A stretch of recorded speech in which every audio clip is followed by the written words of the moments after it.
வணக்கம். திருமண பொருத்தம், வேதை பொருத்தம். 10 பொருத்தங்களில் 10வது பொருத்தமாக இந்த வேதை பொருத்தம் பார்க்கப்படுகிறது. 27 நட்சத்திரங்களில் சில நட்சத்திரங்கள் ஒன்றுக்கொன்று பொருத்தமற்றவை. அதாவது பெண், ஆண் நட்சத்திரங்களில் சில நட்சத்திரங்கள் ஒன்றுக்கொன்று பொருத்தமற்றவை என்பதால் அத்தகைய நட்சத்திரங்களை கொண்ட ஆண் மற்றும் பெண்ணுக்கு திருமணம் செய்வித்தல் கூடாது. வேதை உண்டானால் பொருந்தாது. இந்த வேதை பொருத்தத்தை பொறுத்தவரையில் வேதை உண்டானால் பொருந்தாது. ஏனென்றால் வேதை என்பதன் பொருள் வேதனை தரக்கூடியது என்பதாகும். வேதை என்றால் வேதனை தரக்கூடியது. மற்றவை பொருந்தும். எந்தெந்த நட்சத்திரங்கள் வேதை உண்டாகும் என்பதை நாம் பார்ப்போம்.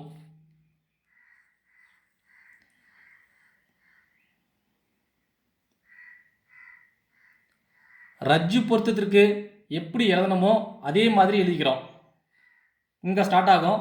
அஸ்வினி, பரணி, கிருத்திகை, ரோஹிணி, மிருகசீரிஷம், திருவாதிரை, புனர்பூசம், பூசம், ஆயில்யம், மகம், பூரம், உத்திரம், அஸ்தம், சித்திரை, சுவாதி, விசாகம், அனுசம், கேட்டை, மூலம், பூராடம், உத்திராடம், திருவோணம், அவிட்டம், சதயம், புரட்டாதி, உத்திரட்டாதி, ரேவதி.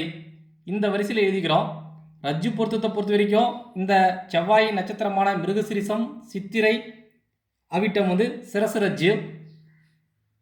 இந்த ரோஹிணி, திருவாதிரை, அஸ்தம், சுவாதி, திருவோணம், சதயமெல்லாம் கழுத்து ரஜ்ஜில் வரும். இந்த லைன் வயிறு ரஜ்ஜு. இது தொடை ரஜ்ஜு. இது பாதரஜ்ஜு. அதை ஏற்கனவே பார்த்துட்டோம். இங்கே இந்த வேதை பொருத்தத்தில் மிருகசீரிஷம், சித்திரை, அவிட்டம் இந்த 3 நட்சத்திரங்களும் ஒன்றுக்கொன்று பரஸ்பர வேதை. ஒன்றுக்கொன்று பரஸ்பர வேதை என்பதால் பொருந்தாது. இங்கே வேதை பொருத்தத்தில் அஸ்வினிக்கு கேட்டை பொருந்தாது. ஆயில்யத்திற்கு மூலம் பொருந்தாது. மகத்திற்கு ரேவதி பொருந்தாது. ஏனென்றால் அஸ்வினிக்கு கேட்டை வேதை, ஆயில்யத்திற்கு மூலம் வேதை, மகத்திற்கு ரேவதி வேதை உண்டு. அதனால் பொருந்தாது. வேதை உண்டானால் பொருந்தாது. மற்றவையெல்லாம் சுபம், பொருந்தும். பரணிக்கு அனுசம் பொருந்தாது.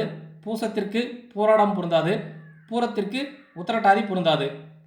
கிருத்திகைக்கு விசாகம் பொருந்தாது. புனர்பூசத்திற்கு உத்திராடம் பொருந்தாது. உத்திரத்திற்கு புரட்டாதி பொருந்தாது. ரோஹிணிக்கு சுவாதி பொருந்தாது. திருவாதிரைக்கு திருவோணம் பொருந்தாது. அஸ்தத்திற்கு சதயம் பொருந்தாது. இவ்வளவுதான். மற்றவையெல்லாம் பொருந்தும். அதாவது வேதை உண்டானால் பொருத்தமில்லை, மற்றவை பொருந்தும்.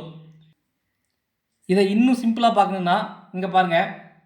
செவ்வாயின் நட்சத்திரங்களான மிருகசீரிஷம், சித்திரை, அவிட்டத்தை ரெட்டில் எழுதிக்குங்க. இப்படி எழுதிக்குங்க. 27 நட்சத்திரங்களை அதன் வரிசைப்படி எழுத வேண்டும்.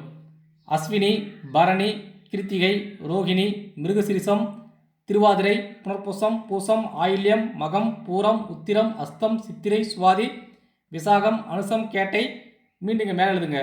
மூலம், பூராடம், உத்திராடம், திருவோணம், அவிட்டம், சதயம், புரட்டாதி, உத்திரட்டாதி, ரேவதி. இந்த வரிசையில் நீங்கள் எழுதிக்கிறீங்க. இப்போ அஸ்வினிக்கு கேட்டை வேதை, அதனால் பொருந்தாது. பரணிக்கு அனுசம் வேதை, பொருந்தாது. கிருத்திகைக்கு விசாகம் வேதை உண்டு, பொருந்தாது. ரோகிணிக்கு சுவாதி பொருந்தாது. மிருகசீரிஷம், சித்திரை, அவிட்டம் பொருந்தாது. திருவாதிரை, திருவோணம் பொருந்தாது. புனர்பூசம், உத்திராடம் பொருந்தாது. பூசம், பூராடம் பொருந்தாது. ஆயில்யம், மூலம் பொருந்தாது. அஸ்தம், சதயம் பொருந்தாது. உத்திரம், புரட்டாதி பொருந்தாது. பூரம், உத்திரட்டாதி பொருந்தாது. மகம், ரேவதி பொருந்தாது. அதாவது இந்த நட்சத்திரத்திற்கு இந்த நட்சத்திரம் பொருந்தாது. மற்ற அனைத்து நட்சத்திரங்களும் பொருந்தும். இவ்வளோதான் இதில் வித்தியாசம். ஓகே, நன்றி.